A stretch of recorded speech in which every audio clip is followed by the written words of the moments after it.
नमस्कार सभी दर्शकों का स्वागत है एमपी तक पर। मैं हूं आपके साथ आकांक्षा ठाकुर। मध्य प्रदेश में ओबीसी आरक्षण और ओबीसी आरक्षण से जुड़ा हुआ हलफनामा काफी ज्यादा चर्चा में है, जो मध्य प्रदेश सरकार के द्वारा सुप्रीम कोर्ट में पेश किया गया है।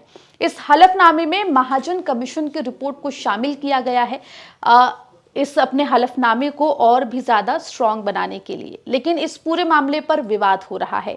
एक तबका सोशल मीडिया का मध्य प्रदेश सरकार को हिंदू विरोधी कह रहा है। इसको लेकर हमने देखा कि कल से ही सोशल मीडिया पर बकायदा ट्रेंड भी होता हुआ दिखाई दिया। इस पूरे मुद्दे पर आज हम चर्चा करेंगे और चर्चा हम करने वाले हैं हीरालाल त्रिवेदी जी से, जो हैं सपाक्स के राष्ट्रीय अध्यक्ष। आपको बता दें, सपाक्स वो पॉलिटिकल पार्टी जो 2018 में मध्य प्रदेश में काफी ज्यादा चर्चा में आई थी। उस वक्त बीजेपी की हार के पीछे एक बड़ा कारण भी मानी जाती रही है। हीरालाल जी, आपका बहुत बहुत स्वागत है एमपी तक पर। सबसे पहला मेरा सवाल आपसे इस एफिडेविट से ही जुड़ा हुआ है, जिसको लेकर काफी चर्चा हो रही है। महाजन कमीशन की रिपोर्ट को इस एफिडेविट में शामिल किया गया है।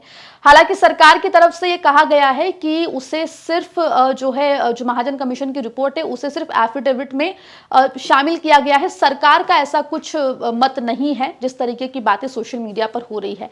आप इस पूरे मसले को कैसे देख रहे हैं? 27% ओबीसी आरक्षण दिलवाने की मांग के साथ जो मध्य प्रदेश सरकार है वो सुप्रीम कोर्ट पहुंची है और जिक्र हो रहा है महाजन कमीशन का।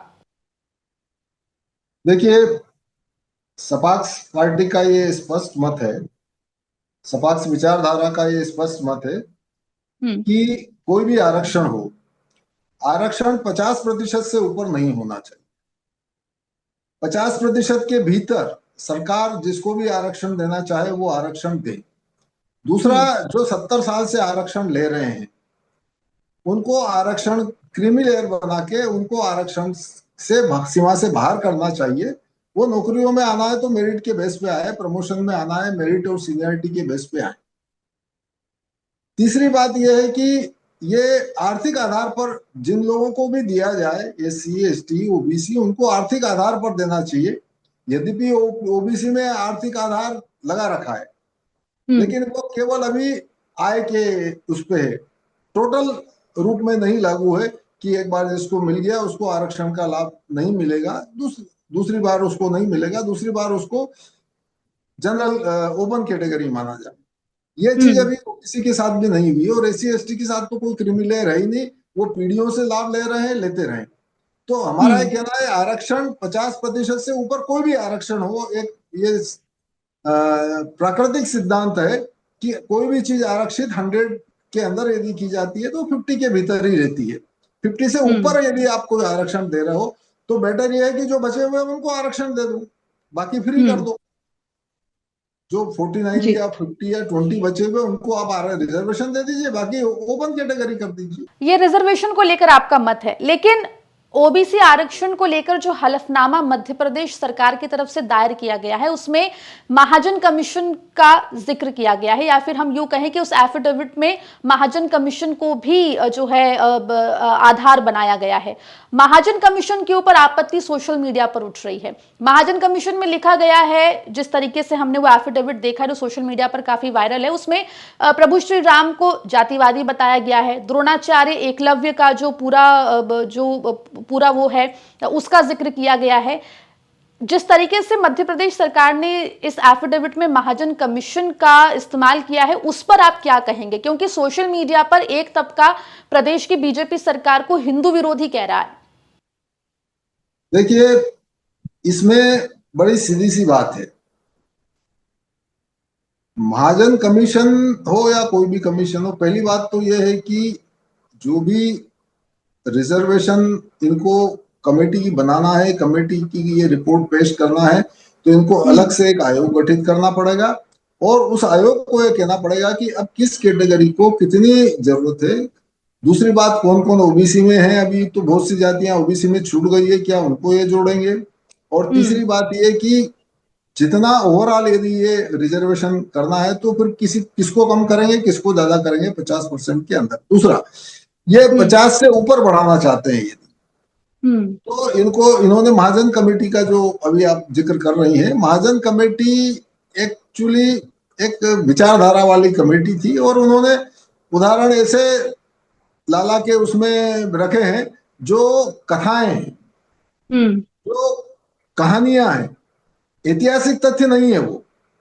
हम्म जो श्री राम के बारे में भी कहा गया है कि दो तीन उनके भी उदाहरण दिए गए हैं, केवट के साथ है, सबरी के साथ है।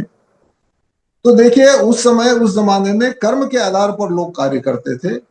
राम की कोई जाति नहीं थी, क्योंकि वो शासक वर्ग में पैदा हुए और शासन करते थे तो उनको क्षत्रिय माना गया। हमारे यहाँ शूद्रवंश ने भी राज किया है हिंदुस्तान पे, और उसको भी जो है क्षत्रिय माना गया है उस समय, क्योंकि वो शासक थे, राज कर रहे थे। तो आप पुराने उदाहरणों को देखकर पुराने हमारे जो आराध्य हैं उनको कहना चाहिए अपमानित करना या उन पर कोई टिका टिप्पणी करना, ये बिल्कुल उचित नहीं है। द्रोणाचार्य एकलव्य वाला किस्सा किसी ऐतिहासिक तथ्य में शामिल नहीं है, ये भी कपोल कथाओं में शामिल है। और ये भी इस बात के लिए मैं बता दूं कि आज तो लोग आदमी का आदमी मार देता है जरा सी बात पे, है। और यदि उन्होंने अंगूठा मांग लिया किसी बात को लेकर, यदि हम मान लें कि मांग भी लिया कि उन्होंने बिना अनुमति बिना उनके लिए और चुपके से ये काम किया था, तो आज तो आदमी ऐसा करे तो लोग उसको मारपीट के हाथ पैर तोड़ देते हैं और वहां कोई जाति नहीं दिखती है। तो यदि ये मान भी लिया जाए तब भी उसमें ऐसी कोई बुराई नहीं थी उस समय के निर्णय में, उस समय की परिस्थितियों में। आज हम बुरा कह सकते हैं। तो ये कोई ऐतिहासिक तथ्य नहीं है और ये आधार नहीं हो सकता ओबीसी आरक्षण बढ़ाने का। ओबीसी आरक्षण जो एक इशू आ रहा है बार बार, मैं उस पर कहना चाहूंगा कि ये 27% किया जाए। मैं कहता हूँ ओबीसी कहीं बताते हैं 42% है या 48 है प्रदेश में, या ऑल ओवर इंडिया में जैसे बताते हैं 50 से 52 के लगभग हैं, फिर भी उनको 27 दिया गया। तो जनसंख्या के आधार पर तो नहीं है ना। एससी एसटी को जब जनसंख्या के आधार पे दे रहे हैं, जबकि तो वहां भी उनके साथ भेद तो है कि कम दिया जा रहा है, और यहाँ भी उनके साथ भेद है कि उनको 13-14% ही दिया जा रहा है। तो यदि वो आवाज उठाते हैं तो उनको आवाज उठाने का हक है, लेकिन शासन को अपनी रिपोर्ट बनाते समय ये ध्यान में रखना चाहिए कि यदि आरक्षण 50% से ऊपर नहीं हो सकता तो हम क्या करें। लेकिन ये ओबीसी वर्ग को बेवकूफ बनाने के लिए, चाहे कोई भी सत्ताधारी हो, चाहे कहीं कांग्रेस पार्टी जिस राज्य में सत्ता में है या और कोई नेशनल पार्टी है या बीजेपी है, सबका एक लक्ष्य है कि ओबीसी का वोट हमको कैसे मिले। और ये इसलिए ये जानते हैं कि आरक्षण 50% से ऊपर नहीं हो सकता। जब ईडब्ल्यूएस का आरक्षण दिया था इन्होंने ओपन कैटेगरी में जाके 10%, तब भी हमने इश्यू उठाया था कि आप 50% से ऊपर कैसे जा रहे हो। तो इनका ये कहना था कि हमने जनरल वर्ग के उसमें ही कोटा फिक्स किया है। हमारा कहना है कि वो 50% जनरल वर्ग का है ही नहीं, वो तो ओपन कैटेगरी है। जनरल वर्ग का तो कोई कोटा ही नहीं है। हाँ बिल्कुल। हीरालाल जी, सवाल अब ये भी है कि क्योंकि देखिए 8 अक्टूबर से 27% ओबीसी आरक्षण के मामले में सुप्रीम कोर्ट रोजाना सुनवाई करने वाला है। सुनवाई होगी, फैसला आएगा, और अगर फैसला 27% ओबीसी आरक्षण के पक्ष में आता है तो ऐसे में आपकी सपाक्स की रणनीति आगे क्या होगी? देखिए, सपाक्स की रणनीति हमारी बिल्कुल स्पष्ट है। हमारा कहना है कि 50% से अधिक किसी को आरक्षण मत दीजिए। आप 50% के भीतर आप नया कमीशन बिठाइए, एससी एसटी और ओबीसी के वर्ग डिसाइड करके ये डिसाइड करिए हम 50% इनमें कैसे बांटे। और यदि आपको ईडब्ल्यूएस जनरल गरीब को भी देना है तो आप उसी पे जाइए फिर, कि आप उस 50% के अंदर ही दीजिए, 50% के बाहर ना दें। 50% open category for all cast all वर्ग, ताकि वो, और मेरा ये भी दूसरा ये कहना है कि आप जिसको रिजर्वेशन कैटेगरी देना है आप दे दीजिए, उनका तरीका सिलेक्शन का सब अलग कर दीजिए और 50% उनको सिलेक्ट कर दीजिए। लेकिन जो लोग बचे हुए हैं, चाहे वो किसी भी कास्ट के बचे हो, एससी के भी बचेंगे, एसटी के भी बचेंगे, क्रीमी लेयर के बाद ओबीसी के भी बचेंगे, जनरल के भी बचेंगे, जो भी बचेंगे वो ओपन कंपटीशन में जाए और ओपन में जो मेरिट बेस पे आए।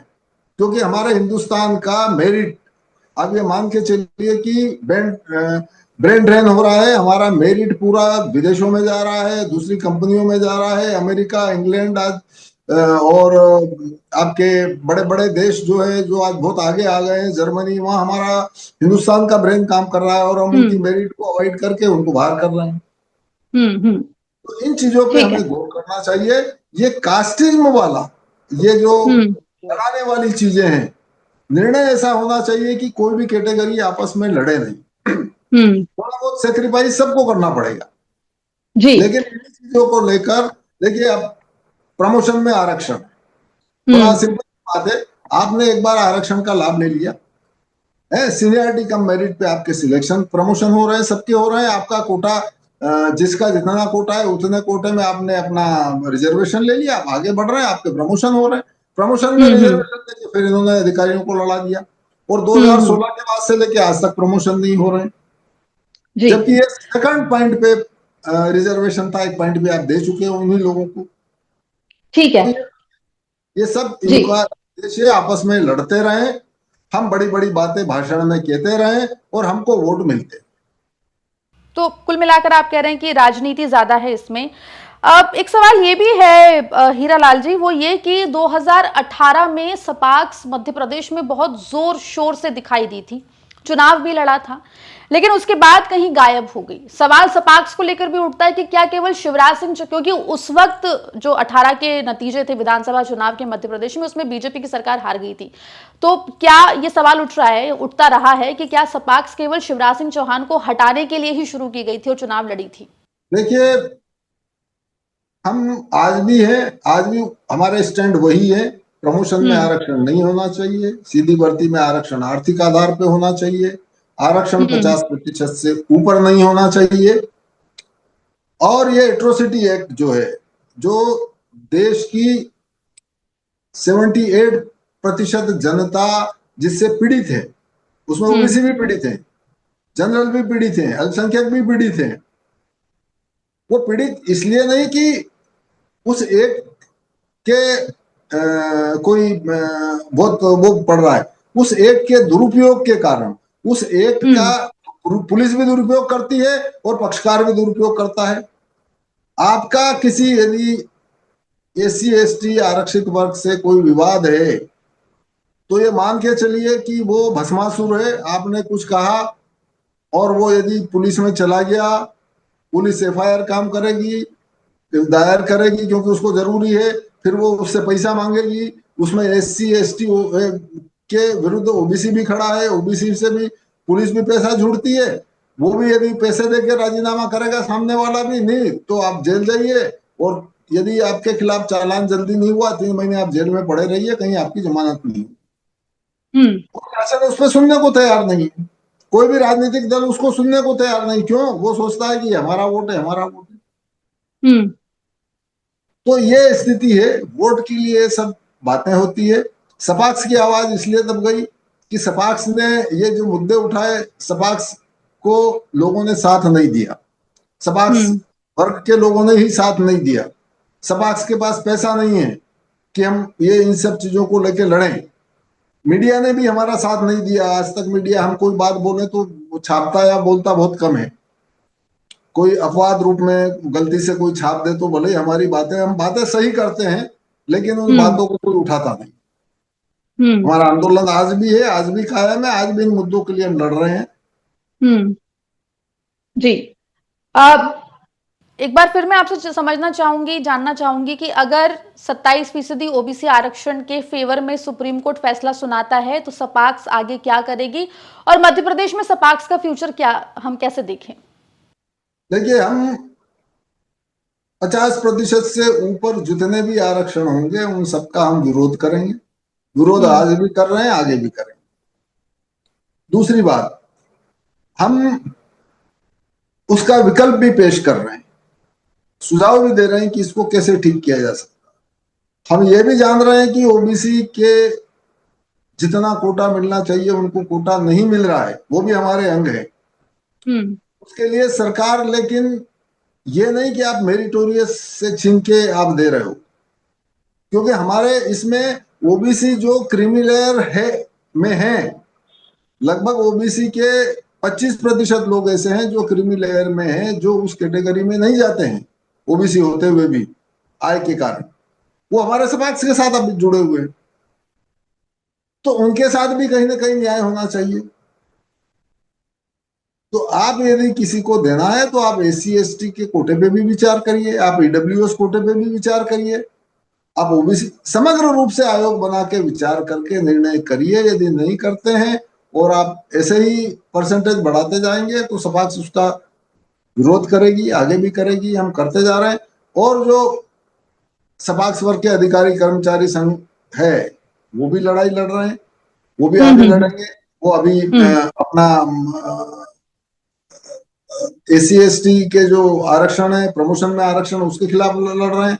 आगे इसी कैटेगरी के जो युवा हैं सीधी भर्ती वाले, वो इसके खिलाफ जाके कोर्ट में लड़ेंगे।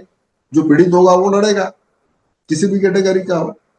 तो लड़ाई तो ये चलेगी, ये इतनी जल्दी सॉल्व नहीं होना है। इसीलिए जो अभी बीच में PSC ने और शासन ने मिलके बीच का रास्ता निकाला था कि कुछ पोस्टें होल्ड कर दी थी और रिजल्ट जारी कर रहे थे ताकि भर्तियां होती। 87-13 का फॉर्मूला। हाँ, तो मुझे लगता है कि जब तक सुप्रीम कोर्ट इसको फाइनली वर्डिक्ट, और वो वर्डिक्ट भी उसका होना चाहिए कम से कम 7 या 9 जजों की संविधान बेंच से, जब तक वो वर्डिक्ट नहीं दे देगा तब तक ये 87-13 ही विकल्प है मध्य प्रदेश के पास, और कोई विकल्प। जी, तो कुल मिलाकर जो आप लोगों ने जिस भावना के साथ सपाक्स को शुरू किया था उसी भावना के साथ आगे भी काम करते रहेंगे, ऐसा आपका कहना है।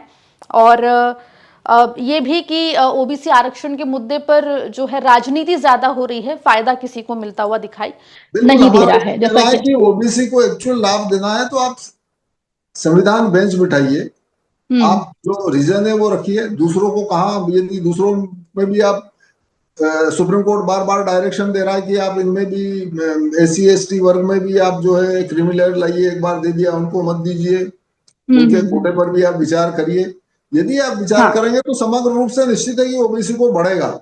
और हम भी चाहते हैं कि OBC को लाभ मिलना चाहिए, उसको कम से कम 27% लाभ तो मिलना ही चाहिए जी। आप सीधा मेरा कहना है, यदि इसका फार्मूला है कि SC ST OBC जितनी जनसंख्या है, आप उस जनसंख्या का 50% है ना, आप उनके लिए पोस्ट आरक्षित करेंगे तो 50 के अंदर आ जाएगा मध्य प्रदेश में भी। जी, 50% की सीमा में इन तीनों को बिल्कुल हो जाएगा। आप उनके जनसंख्या के आधे प्रतिशत में निर्धारित कर दीजिए, बाकी ओपन कैटेगरी छोड़ दीजिए, वही वर्ग उसमें भी, वहां भी लाभ लेगा ओपन कैटेगरी। जी बिल्कुल। तो देखिए 8 अक्टूबर से इस पूरे मामले पर सुनवाई शुरू होगी सुप्रीम कोर्ट में रोजाना, और तब क्या होता है वो देखने वाली बात होगी। फिलहाल बहुत बहुत शुक्रिया हीरालाल जी कि आप जुड़े हमारे साथ और आपने तमाम जो सवाल है उनका जवाब दिया, और सपाक्स आगे मध्य प्रदेश में क्या कुछ कर सकती है उसके बारे में भी जानकारी दी। बहुत बहुत शुक्रिया आपका जुड़ने के लिए। जी, तो देखिए मध्य प्रदेश में OBC आरक्षण को लेकर राजनीति लगातार जो है वो गर्माती हुई दिख रही है। आपको बता दें कि 8 अक्टूबर को सुप्रीम कोर्ट में 8 अक्टूबर से लगातार सुनवाई होगी, लेकिन इस बीच जो हलफनामा सरकार की तरफ से दायर किया गया है उसमें महाजन कमीशन की जो रिपोर्ट शामिल की गई है उसको लेकर काफी ज्यादा नाराजगी जो है वो सरकार के खिलाफ एटलीस्ट सोशल मीडिया पर देखने को मिल रही है। हालांकि मध्य प्रदेश शासन का एक कहना है, अपनी तरफ से सफाई जारी की गई है मध्य प्रदेश शासन के द्वारा कि ये भ्रामक है, सरकार ने हलफनामे में जो है ऐसी कोई बात नहीं की है। मामले में जो भी अपडेट होगा वो MP तक आप तक पहुंचा रहा है। फिलहाल इजाजत दीजिए, नमस्कार।